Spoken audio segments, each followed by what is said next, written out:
Hi students, அனைவருக்கும் வணக்கம்.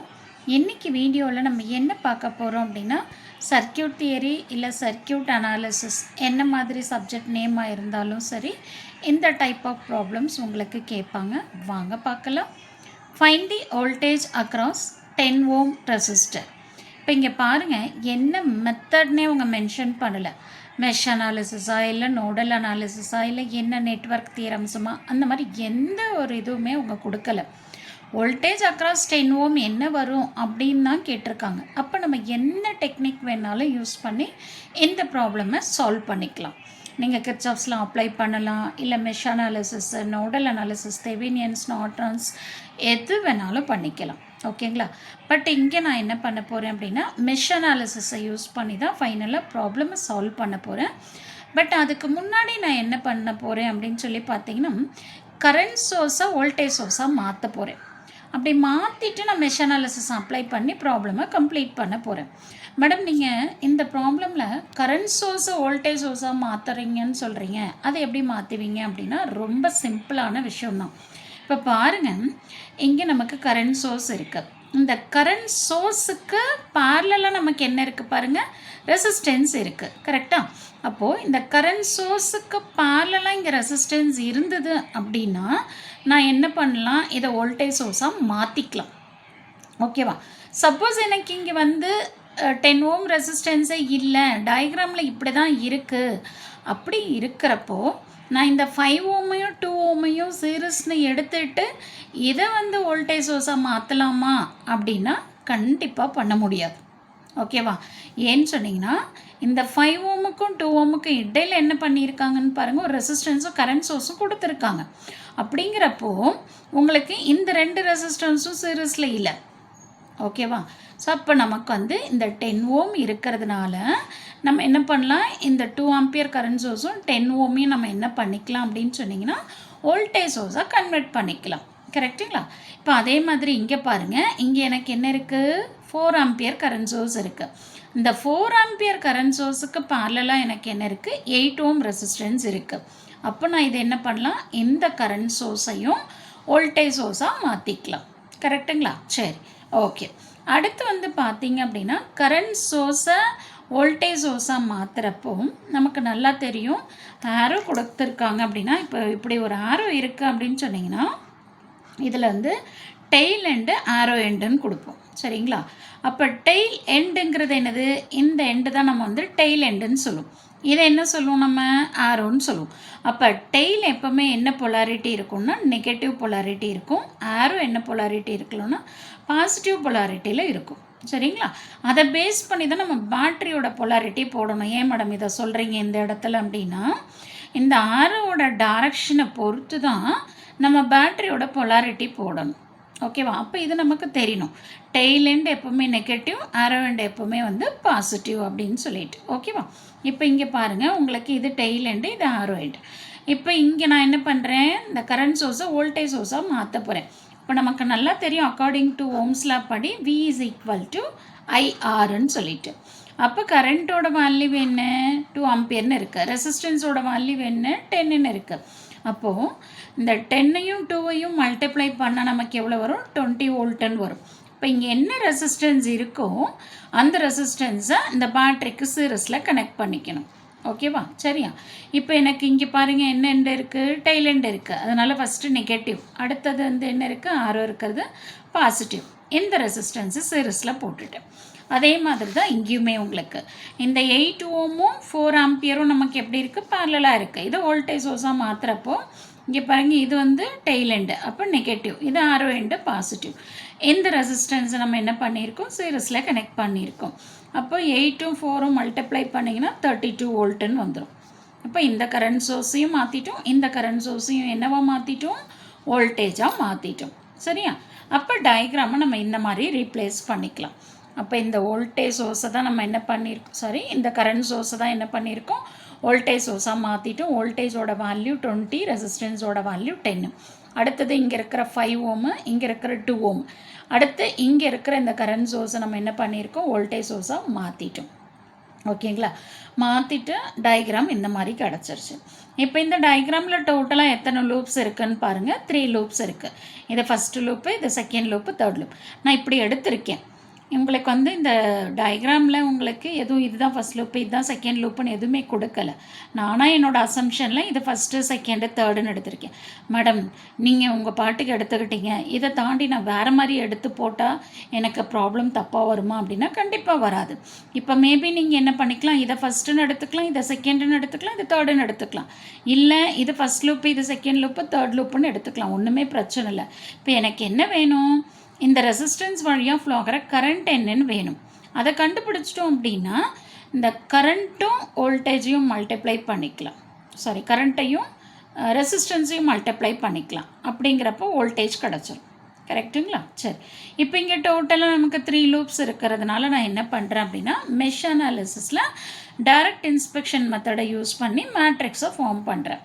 அப்போ R matrix into I matrix is equal to V matrix. இது வந்து ஜென்ரல் ஃபார்மேட் மெஷ் அனாலிசிஸில். கரெக்டாக?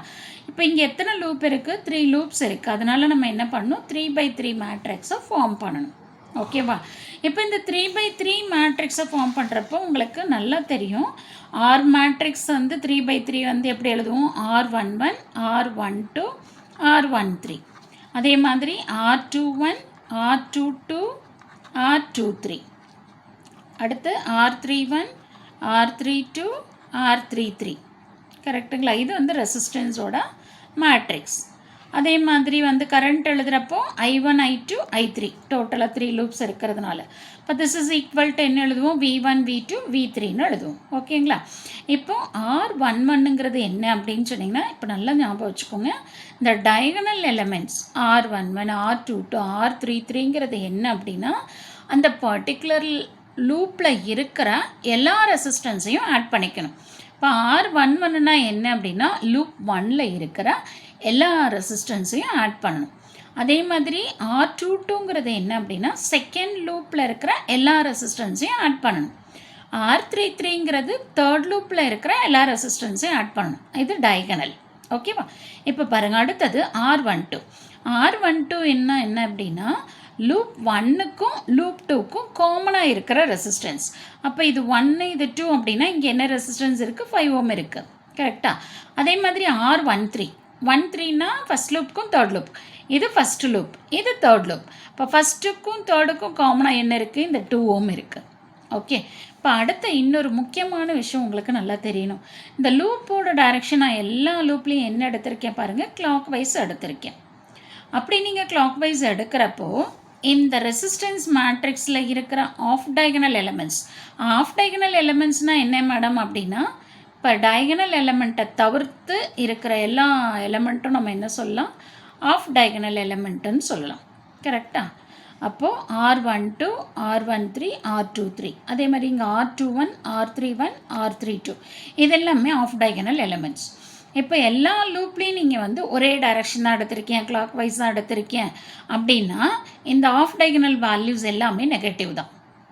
மேம் நீங்கள் கேட்கலாம், மேடம் நீங்கள் எல்லாத்துலேயும் கிளாக் வைஸ் எடுத்திருக்கீங்க, இப்போ வந்து எல்லாத்துலேயும் ஆன்டி கிளாக் வைஸ் எடுத்தாலும் அதே கான்செப்டா அப்படின்னா அதே கான்செப்ட் தான்.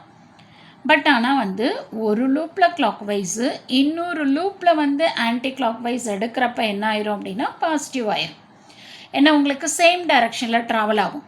ஆப்போசிட் டைரக்ஷனில் ட்ராவல் ஆனால் தான் மைனஸ் போடணும், சேம் டைரக்ஷன் ட்ராவல் ஆகிறப்போ ப்ளஸ் வந்துடும். ஓகேங்களா? இப்போ நான் எல்லா லூப்லேயும் கிளாக் வைஸ் எடுத்ததுனால மைனஸ் வரும், அவ்வளோதான். இப்போ பாருங்கள், R11 அப்படின்னா இந்த லூப் எடுத்துக்கணும். ஃபஸ்ட் லூப் எடுத்துகிட்டு எல்லா ரெசிஸ்டன்ஸ் 10 + 5 15, 15 + 2 என்னது 17. ஓகேங்களா? R12 அடுத்தது. R12னா ஃபஸ்ட் லூப்புக்கும் செகண்ட் லூப்புக்கும் காமனாக இருக்கிற ரெசிஸ்டன்ஸ் 5. இந்த லூப்போட டைரக்ஷன் பார்த்தீங்க அப்படின்னா நமக்கு ஆப்போசிட் வரும். ஸோ இந்த லூப் எடுத்துக்கிட்டிங்க அப்படின்னா கரண்ட்டு இந்த டைரக்ஷனில் போகும். இந்த லூப் எடுத்துக்கிட்டிங்க அப்படின்னா இந்த 5 ஓம் வழியாக இது என்ன டைரக்ஷன் போதோ அதுக்கு ஆப்போசிட்டில் போகும். அதனால் -5. அதே மாதிரி 1, 3க்கும் 3க்கும் காமனாக நமக்கு 2 இருக்குது. ஸோ -2. அதே மாதிரி என்ன வரும், 2, 1 என்னது 1, 2 என்ன வேல்யூ வருதோ அதே தான் 2, 1. இது சிமெட்ரிக் மேட்ரிக் அப்படிங்கிறதுனால நம்ம அங்கே என்ன வேல்யூ இருக்குது அதை அப்படியே எடுத்து எழுதிக்கலாம். இப்போ அடுத்தது பார்த்தீங்கன்னா R22 அப்படின்னா இந்த செகண்ட் லூப்பில் இருக்கிற எல்லா ரெசிஸ்டன்ஸு 20 + 8 + 5 அதை ஆட் பண்ணோம் அப்படின்னா 33 வந்துடும். அடுத்து R23. ஸோ 2க்கும் 3க்கும் காமனாக இருக்கிற ரெசிஸ்டன்ஸ் வந்து 8. ஆல்ரெடி நான் உங்களுக்கு சொன்னது தான், ஆஃப் டயகனல் இருக்கிறது எல்லாமே நெகட்டிவ். ஸோ அதனால் -8. அடுத்து 31. ஸோ 31 அப்படின்னா 13யோட வேல்யூ தான் 31. அடுத்து 32ங்கிறது 23யோட வேல்யூ தான் 32. அடுத்து 33னா லூப் 3ல் இருக்கிற எல்லா ரெசிஸ்டன்ஸு 10, 8 + 2. அப்போ நமக்கு 20ன்னு வந்துருச்சு. I1, I2, I3 is equal to loop 1ல் இருக்கிற வோல்டேஜ். இப்போ லூப் 1ல் நான் கிளாக் வைஸ் டைரக்ஷன் எடுத்துருக்கிறதுனால இந்த டைரக்ஷனில் ட்ராவல் பண்ணுறேன், நெகட்டிவ் டு பாசிட்டிவ். இப்போ நெகட்டிவ் டு பாசிட்டிவ்ங்கிறது ரைசிங் பொட்டென்ஷியல், அதனால் +20 போட்டாச்சு. ஓகேங்களா? அடுத்தது லூப் 2க்கு வாங்க. ஸோ லூப் 2 எடுத்துக்கிட்டிங்க அப்படின்னா பாசிட்டிவ்லேருந்து நெகட்டிவ்க்கு போகிறீங்க. ஸோ பாசிட்டிவ் டு நெகட்டிவ் அப்படின்னா ஃபால், அதனால் -32. அடுத்து லூப் 3 எடுத்துக்கிறப்போ நீங்கள் லூப்போட டைரக்ஷன் கிளாக் வைஸ் எடுத்திருக்கீங்க. அப்போ எங்கேருந்து எங்கே ட்ராவல் பண்ணுறீங்க? நெகட்டிவ்லேருந்து பாசிட்டிவ்க்கு ட்ராவல் பண்ணுறீங்க. இப்போ நெகட்டிவ் டு பாசிட்டிவ் அப்படின்னா ரைஸ் இன் பொட்டென்ஷியல், அதனால் 32. ஸோ ஒன்ஸ் இந்த மேட்ரிக்ஸை ஃபார்ம் பண்ணிட்டோம் அப்படின்னா ஈஸியாக கேல்குலேட்டரை வச்சு நம்ம I1, I2, I3யோட வேல்யூ என்னன்னு கண்டுபிடிச்சிக்கலாம். கேல்குலேட்டரை யூஸ் பண்ணி எப்படி இந்த வேல்யூ கண்டுபிடிக்கணுங்கிற வீடியோவும் நான் உங்களுக்கு வந்து ஆல்ரெடி அப்லோட் பண்ணியிருக்கேன். அப்படி வேணுங்கிறவங்க அதை ரெஃபர் பண்ணிக்கோங்க. இப்போ அடுத்தது வந்து பார்த்திங்கன்னா I1ஓட வேல்யூ நம்ம 1.241 ஆம்பியர், I2ஓட value -0.402 ampere, I3 is equal to 1.563 ampere. Calculator use பண்ணி டைரெக்டாக ஃபைண்ட் அவுட் பண்ணிட்டோம். ஓகேவா? அடுத்து வந்து பார்த்தீங்க அப்படின்னா voltage across 10 ohm find out பண்ணணும். அப்போ voltage across 10 ohm is equal to 10 into இங்கே எப்படி மேடம் I3 வந்தது அப்படின்னா, இப்போ இந்த பிரான்ச்சில் போகிற கரண்ட்டு தான் நம்ம என்னன்னு பார்க்கணும். இந்த பிரான்ச்சில் போகிற கரண்ட் வந்து பார்த்திங்கன்னா I3 கரண்ட். ஓகேவா? ஸோ அதனால் 10 இன்ட்டு I3. 10 ஏன் போட்டோம் அப்படின்னா இங்கே இருக்கிற ரெசிஸ்டன்ஸோட வேல்யூ 10. ஸோ 10 இன்ட்டு கரண்ட், அதுதான் இங்கே பண்ணியிருக்கேன். ஸோ I3யோட வேல்யூ ஆல்ரெடி நம்ம ஃபைண்ட் அவுட் பண்ணதுனால அதை சப்ஸ்டியூட் பண்ணி சிம்பிளிஃபை பண்ணோம் அப்படின்னா voltage across 10 ohm is equal to 15.63 வோல்ட்டுன்னு வருது. ஓகேங்களா? ஸோ இதுதான் இந்த ப்ராப்ளம்க்கான ஆன்சர். இப்போ எந்த டெக்னிக்கும் கொடுக்கல அப்படின்னா நம்ம எந்த டெக்னிக் வேணாலும் இந்த ப்ராப்ளமை யூஸ் பண்ணி பண்ணிக்கலாம். ஈவன் நீங்கள் சூப்பர் பொசிஷன் தியரமை கூட யூஸ் பண்ணி இந்த ப்ராப்ளமை சால்வ் பண்ணலாம். ஸோ கண்டிப்பாக இந்த வீடியோ உங்களுக்கு யூஸ்ஃபுல்லாக இருக்கும்னு நினைக்கிறேன்.